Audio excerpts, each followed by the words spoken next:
త్రిపుష్కర యోగ అనే దాని గురించి తెలుసుకుందాం. ఇవాళ ద్విపుష్కర యోగ అనే దాని గురించి నేను మాట్లాడతాను. యాక్చువల్గా ఇది నిన్న చెప్పినట్టే ఇది జన్మకుండలకి ఏమాత్రం అప్లై అవ్వదు. ఇది అప్లై అయ్యేదంతా ముహూర్తాలకి.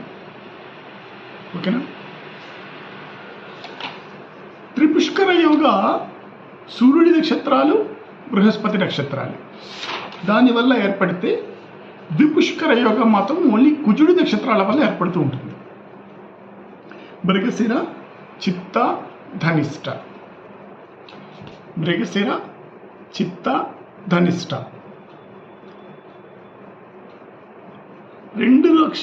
ఈ నక్షత్రాలకి 2 పాదాలు ఒక రాశిలో, ఇంకో రెండు పాదాలు ఇంకో రాశిలో ఉంటాయి. అందుకే ద్విపుష్కర. ఓకేనా?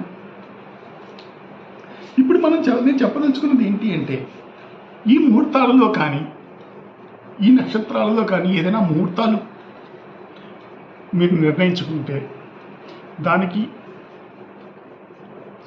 శుభవార, శుభతిథి, శుభయోగ, శుభకరణ ఇవి కూడా తోడయ్యాయనుకోండి, ఆ ఈవెంట్ మళ్ళీ మీ ఇంట్లో జరుగుతూ ఉంటుంది అన్నమాట. గృహప్రవేశం నిర్ణయించుకున్నారనుకోండి, ఇలాంటివి మళ్ళీ జరుగుతాయి. ఓకేనా? సో ఇప్పుడు ఒక్కొక్కసారి చెడు కూడా జరగచ్చు.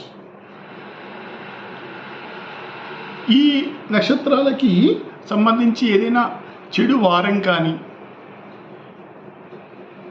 చెడు తిథి, చెడు యోగ, చెడు కరణ ఇలాంటివి తోడయ్యాయనుకోండి, అప్పుడు ద్విపుష్కర యోగం ద్విపుష్కర దోషంగా మారుతూ ఉంటుంది. ఇలాంటి ద్విపుష్కర యోగాలు కొన్ని నెగిటివ్ ఎఫెక్ట్స్ ఇచ్చే అవకాశాలు ఉన్నాయి. ఓకేనా? అది ఎలాంటి నెగిటివ్ ఎఫెక్ట్స్ ఇస్తుంది అనేది మనం రాబోయే వీడియోలో చర్చిద్దాం.